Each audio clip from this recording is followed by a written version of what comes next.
প্রায় 1400 বছর যাবৎ ইহুদি খ্রিস্টান সহ সকল বিধর্মীরা এই কোরআনকে অপব্যাখ্যা দিয়ে কোরআনকে ভুল প্রমাণিত করার জন্য যুগে যুগে বহু চেষ্টা করে আসছে, কিন্তু আলহামদুলিল্লাহ এখন পর্যন্ত কোরআনের একটি জের জবরকেও ভুল প্রমাণিত করতে পারেনি।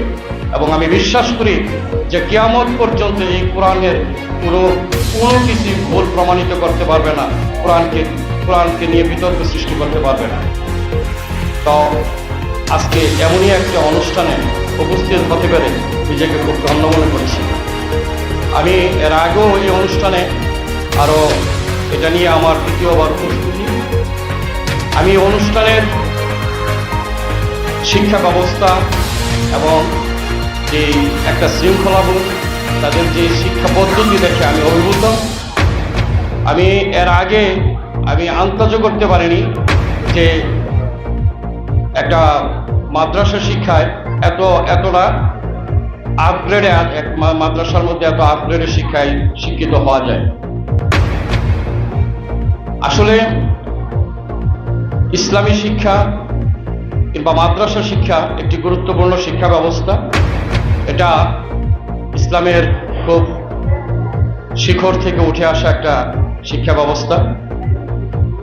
বর্তমানে আমাদের মধ্যে একটি ভুল ভাবনা রয়ে গেছে যে মাদ্রাসা শিক্ষা শুধুমাত্র মাদ্রাসা শিক্ষায় শিক্ষিত হলে যে আর অন্য কোনো পেশায় যাওয়া যায় না। বর্তমানে মাদ্রাসা শিক্ষায় শিক্ষিত হয়ে অন্য যে কোনো পেশায় আপনি যেতে পারবেন। মাদ্রাসা শিক্ষায় শিক্ষিত হয়ে আপনি প্রশাসনে বলেন, মাদ্রাসা শিক্ষায় শিক্ষিত হয়ে আপনি বিভিন্ন কলেজে, বিভিন্ন মাদ্রাসায়, বিভিন্ন প্রতিষ্ঠানের প্রধানও আপনি হতে পারবেন। এবং মাদ্রাসায় শিক্ষায় যারা শিক্ষিত হয় তারা সামাজিক কাজে, দেশের উন্নয়নের কর্মকাণ্ডে, যে কোনো কাজে আপনারা আসতে পারবেন। আমার অনুরোধ থাকবে এই শিক্ষা প্রতিষ্ঠানের সকল শিক্ষকদের প্রতি এবং এই ম্যানেজিং কমিটির সকল নেতৃবৃন্দর কাছে যে মাদ্রাসা শিক্ষা নিয়ে আমাদের মাঝে যে একটা ভুল ধারণা আছে, মাদ্রাসা শিক্ষাকে অন্য শিক্ষার চেয়ে একটু খেয়েও করে দেখা হয়। বেশি বেশি করে তাদের সাথে আলোচনা করে মাদ্রাসা শিক্ষায় শিক্ষিত হয়ে যে জেনারেল শিক্ষার চেয়েও অনেক বেশি দূরে এগিয়ে যাওয়া যায়, এই বিষয়টা তাদের সাথে বেশি বেশি করে শেয়ার করবে। আমি মনে করি একজন মাদ্রাসা শিক্ষায় শিক্ষিত হয়ে একটা ছেলে, যে শিক্ষার্থীরা মাদ্রাসা থেকে শিক্ষিত হয়, তাদের মন মানসিকতা, তারা থাকে ন্যায়পরায়ণ, তারা থাকে ধার্মিক, তাদের ভিতরে একটা ভয় থাকে, তাদের আখিরাতের ভয় থাকে, তারা সংযত হয়, তারা সব দিক থেকে মানে আখিরাতের প্রতি তাদের একটা ভয় থাকে। এই শিক্ষায় শিক্ষিত হয়ে যদি কেউ অন্য কোনো পেশায় যায়, অনায়াসে তার কাছ থেকে আমরা ভালো কিছু পাবো, অন্য 10 জনের কাছে যা পাই তার চেয়ে ভালো কিছু পাবো। তো আমি মনে করি মাদ্রাসা শিক্ষাকে খেও না করে মাদ্রাসা শিক্ষায় সবাই এগিয়ে আসেন। আপনি মানুষের জন্ম হলে তার মৃত্যু হইতেই হবে। এই ছোট্ট একটা জীবনের পরে অনেক বড় একটা জীবন রয়ে গেছে। আখিরাতের চিন্তা করে হলেও আমি অভিভাবকদের কাছে অনুরোধ জানাবো, আপনারা আপনাদের ছেলেমেয়েদেরকে মাদ্রাসা শিক্ষায় শিক্ষিত করুন এবং আখিরাতের জন্য আপনি আপনার পেছনে একজন প্রতিনিধি রেখে গেলেন। আপনি এই দুনিয়ায় এবং আখিরাতে দুটা জগতেই আপনি লাভবান হবেন এই মাদ্রাসা শিক্ষায় শিক্ষিত হয়ে।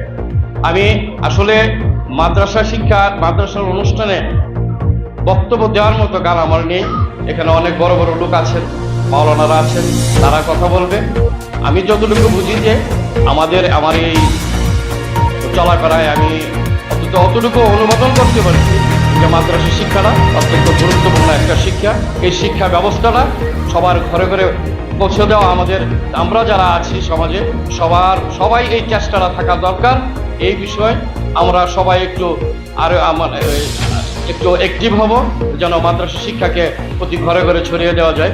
এখানে যারা আছেন সবাই, প্রত্যেকটা গার্ডিয়ানকে আমি মনে করি আপনারা অত্যন্ত ভাগ্যবান যে এই বয়সে আমি এখানে এসে যা দেখলাম যে আপনাদের ছেলে মেয়েগুলি পৃথিবীর শ্রেষ্ঠ ধর্ম কোরআন সম্পর্কে তারা এই ইতিমধ্যে যতটুকু জ্ঞান নিয়েছে কতটুকু জ্ঞান আমরা অর্জন করতে পারি নাই।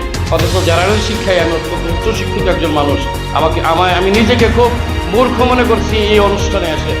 তো আপনারা অত্যন্ত ভাগ্যবান এই যে আপনাদের ছেলেমেয়েরা এখনই এই মাত্র 8-10 বছর বয়সে যতটুকু শিক্ষা নিয়েছে, আপনারা অত্যন্ত গর্ব করার মতো একজন অভিভাবক। আপনাদের প্রতি আমার অনুরোধ থাকবে, আপনারা আশেপাশে যারা আছে তাদেরকেও বলবেন মাদ্রাসা শিক্ষায় তাদের ছেলে মেয়েদেরকে পাঠানোর জন্য। আমি সবার প্রতি